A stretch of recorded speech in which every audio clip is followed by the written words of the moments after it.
गांव में रघु नाम का किसान रहता था। उसके परिवार में सिर्फ रघु और उसकी पत्नी रहती थी। एक दिन वो किसान और उसकी पत्नी अनाज बेचने के लिए दूसरे नगर गए थे।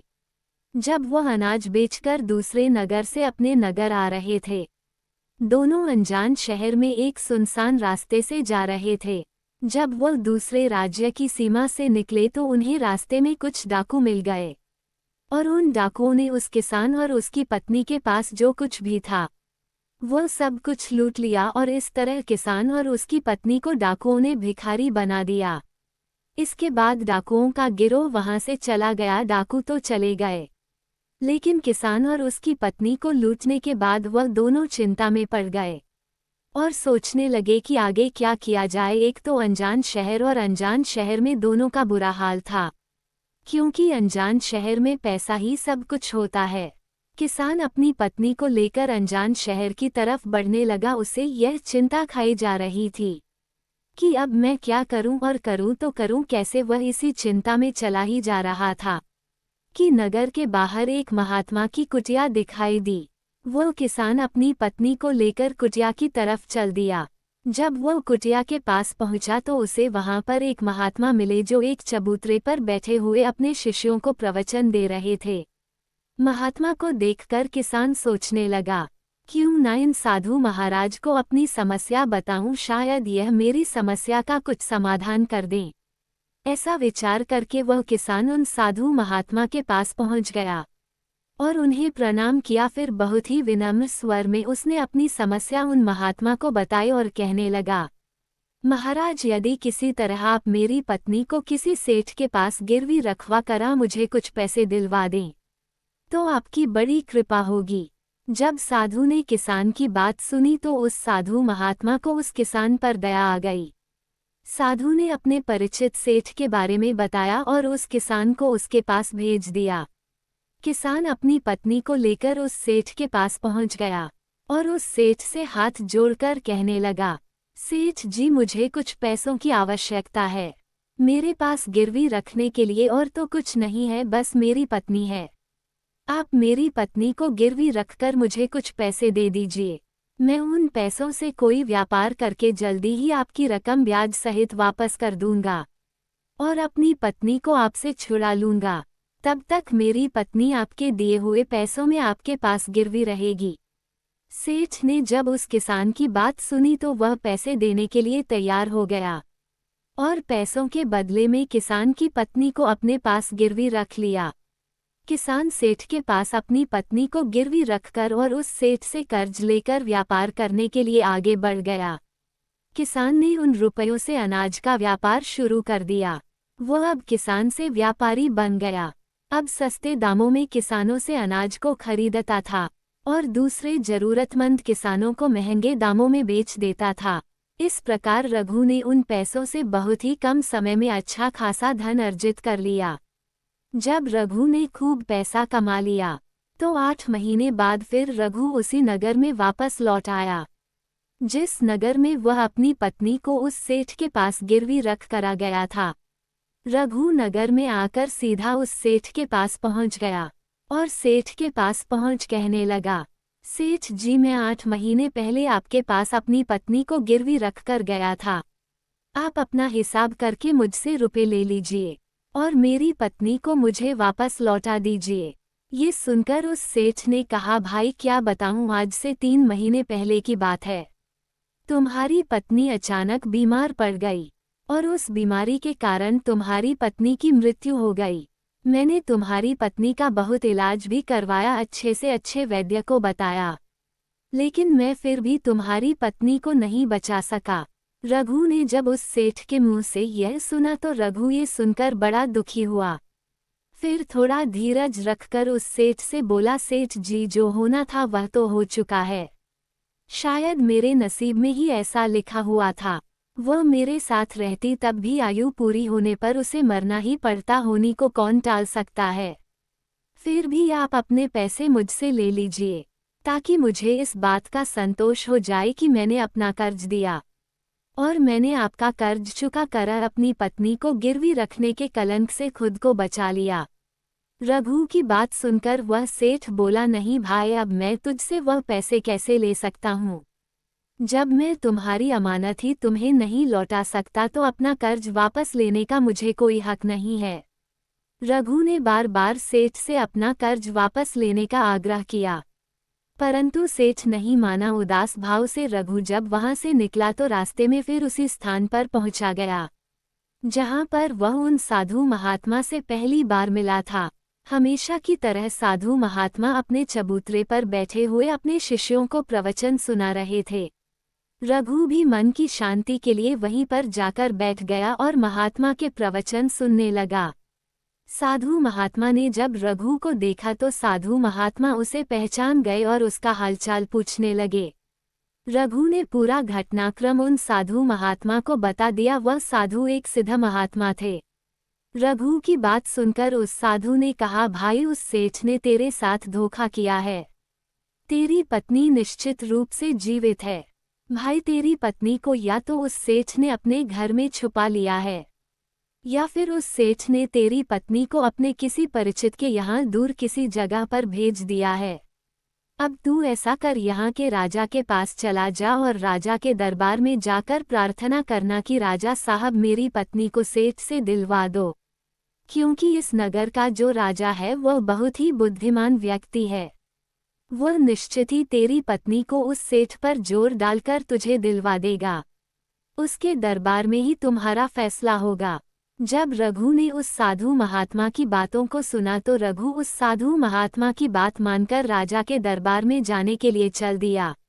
रघु राजा के दरबार में पहुंच गया और राजा के दरबार में पहुंचकर राजा से गुहार लगाने लगा कि महाराज, मेरी पत्नी को सेठ से मुझे दिलवा दीजिए।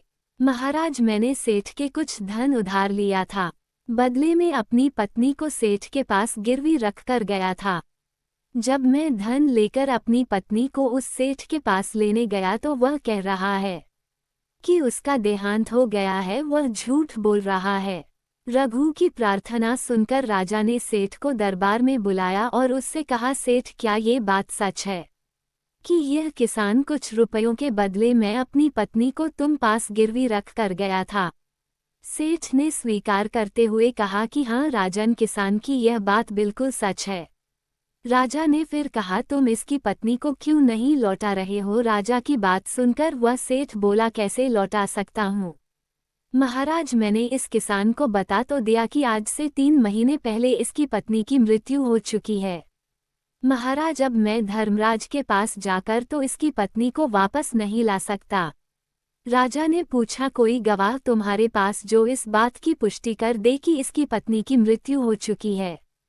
तो सेठ बोला, जी महाराज, इस बात की पुष्टि वह अच्छी तरह से कर देगा जिसने इस व्यापारी की पत्नी का इलाज किया था।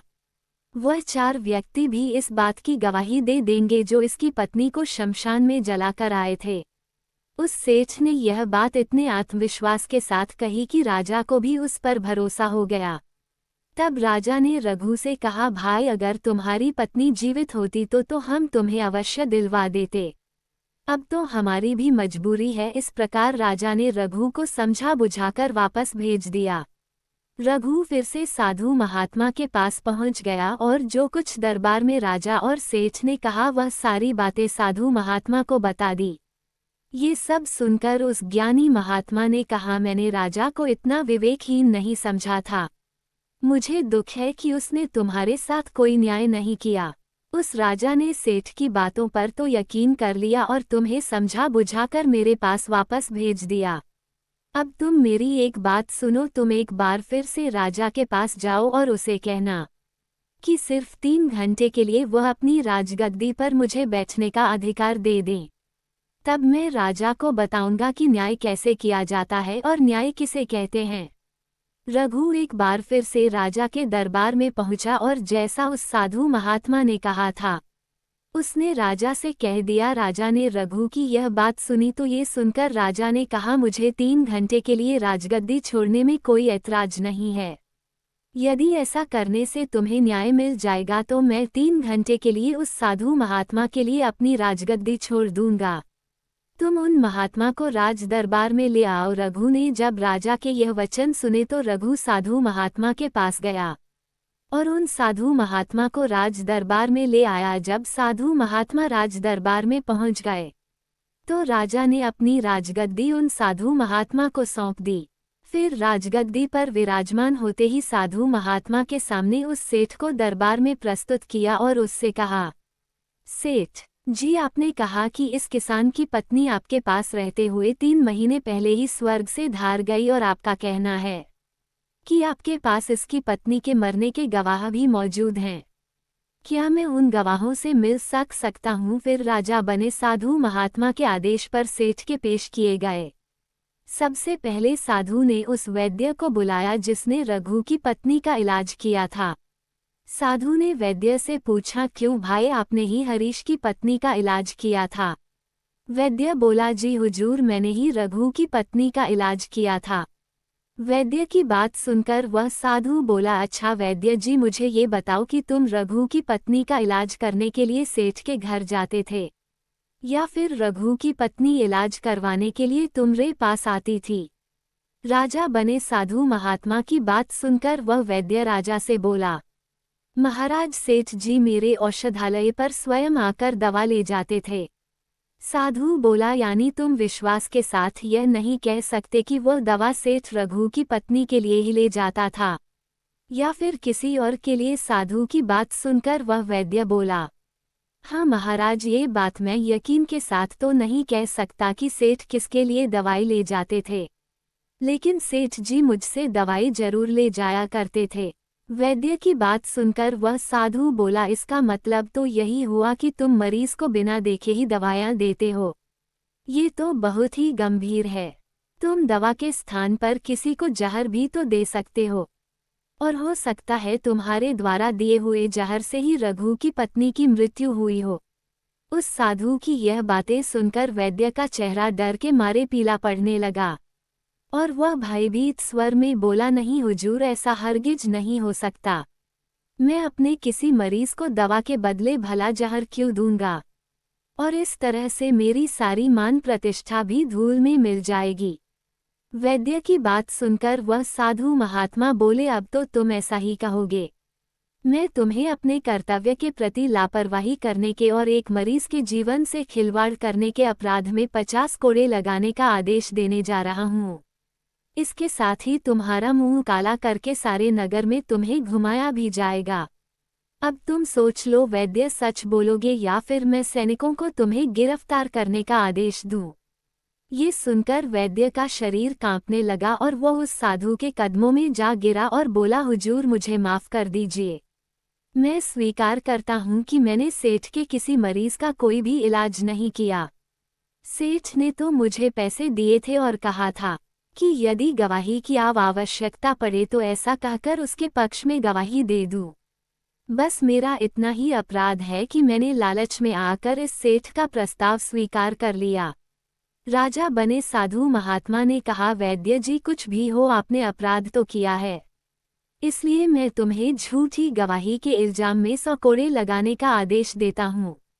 साधु महात्मा के आदेश का राजा के सैनिकों ने तुरंत ही पालन किया। सैनिकों ने तत्काल ही उस वैद्य को पकड़ लिया और भरे दरबार में उसे कोड़े लगाने लगे। पहला कोड़ा लगते ही वह जोर से चीख पड़ा और कहने लगा, महाराज, मुझ पर रहम कीजिए, महाराज, मुझ पर दया कीजिए, मैं मर जाऊंगा। हर कोड़े के साथ उसके गले से करुणामय आवाजें निकलने लगी। उसकी चीखें राज दरबार में गूंज उठी। वैद्य के साथ ऐसा होते हुए देखकर सेठ के गवाह के तौर पर बुलाए गए उन चारों व्यक्तियों के कलेजे दहल गए जिन्होंने रघु की पत्नी को शमशान में ले जाकर जलाने की बात कर थी। अब बारी उन चारों गवाहों की आई। साधु महात्मा ने उनसे पूछा, तुम लोगों का कहना है कि तुम चारों ने इस रघु किसान की मृत पत्नी का शव ले जाकर शमशान में उसे जलाकर आए थे। मुझे ये बताओ कि अंतिम संस्कार से पहले जब मृत शरीर को स्नान कराया जाता है, फिर उसे कफन में लपेट कर धरती पर रखा जाता है, स्नान के दौरान क्या तुमने उस स्त्री का मृत शरीर देखा? ये सुनकर उस सेठ के चारों गवाह कहने लगे, नहीं हुजूर, उसका मृत शरीर तो हमने देखा ही नहीं था। जब सेठ जी ने अर्थी तैयार कर ली थी, उसके बाद ही हम उसे शमशान में ले गए और उसे जलाकर आए। उन चारों गवाहों की बात सुनकर वह साधु महात्मा बोले, और तुमने ये जानना भी उचित नहीं समझा था कि उस अर्थी में कोई मृत मनुष्य लेटा है या कोई जीवित व्यक्ति। कहीं ऐसा तो नहीं किसी जहरीले पदार्थ से बेहोश व्यक्ति उसमें लेटा हो और उसे तुम शमशान में ले जाकर जलाकर आ गए हो। ये तो एक बहुत ही गंभीर अपराध है। इसके लिए तुम लोगों को मृत्युदंड की सजा भी दी जा सकती है। वह चारों गवाह वैद्य की पिटाई देखकर पहले से ही भयभीत थे। जब उन्होंने साधु महात्मा के मुख से मृत्युदंड की बात सुनी तो वह सुनकर उन सभी के हाथ पांव मानो बिल्कुल ही ठंडे पड़ गए हो।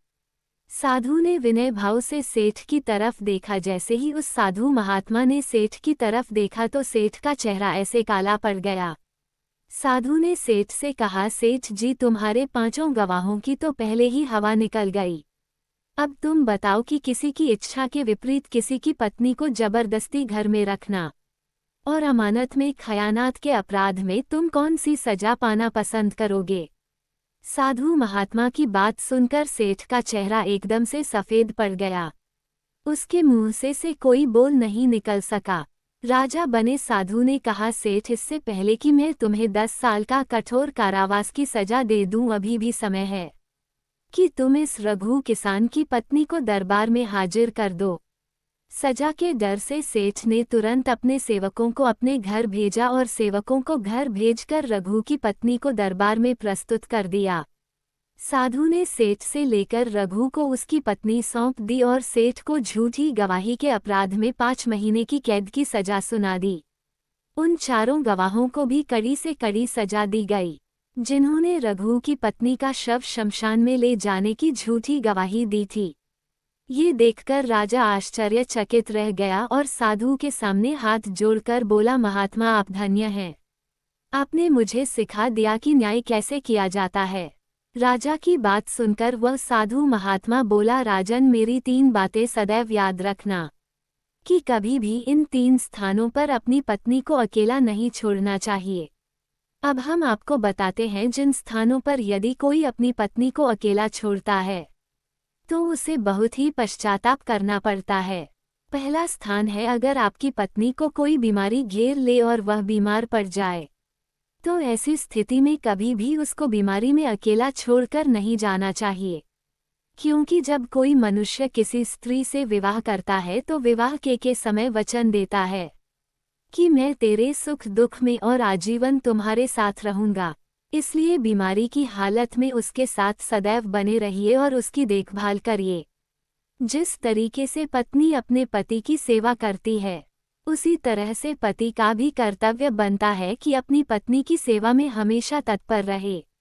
यह आपका कर्तव्य है। दूसरा स्थान है, अगर आपकी पत्नी निर्दोष है और कोई उस पर झूठा लांछन लगाता है तो ऐसी स्थिति में सदैव तुम्हें उसके साथ खड़े रहना चाहिए, क्योंकि एक लड़की अपने माता पिता का घर इसी आस में छोड़कर आती है कि पति मेरी भावनाओं को समझेगा और हर स्थिति में मेरा साथ देगा। इसलिए दुनिया वाले उस पर कोई झूठा दोष लगा रहे हैं तो आपको अपनी अर्धांगिनी के साथ खड़े रहना चाहिए। ऐसे समय में उसको कभी भी अकेला नहीं छोड़ना चाहिए, या कभी कोई ऐसी स्थिति आए तो उस समय तुम्हें अपनी पत्नी को बोलना चाहिए कि तुम बिल्कुल भी चिंता मत करो, मैं तुम्हारे साथ खड़ा हूँ। तीसरा स्थान है, कभी भूलकर भी अपनी पत्नी को पराया पुरुषों के पास नहीं छोड़ना। किसी भी परिस्थिति में अपनी पत्नी को किसी अन्य पुरुष के साथ अकेला नहीं छोड़ना चाहिए, क्योंकि आज के समय में किसी का कुछ नहीं पता कौन कब और किसके साथ दगा कर दे। साधु महात्मा की बात सुनकर रघु और राजा को भी समझ आ गई। दोस्तों, आपने आज के इस वीडियो से क्या सीखा वह मुझे आप कमेंट में बता सकते। इसी के साथ में उम्मीद है कि आपको आज की वीडियो पसंद आई होगी, तो इस वीडियो को उस इंसान को शेयर करें जिससे ये कहानी सुनने की ज़रूरत है, और उसी के ठीक बाद चैनल को सब्सक्राइब करें। तो चलिए फिर मिलते हैं ऐसी एक और नई वीडियो में एक नए मैसेज के साथ। तब तक के लिए अपना ख्याल रखें। धन्यवाद और नमो बुद्धाय।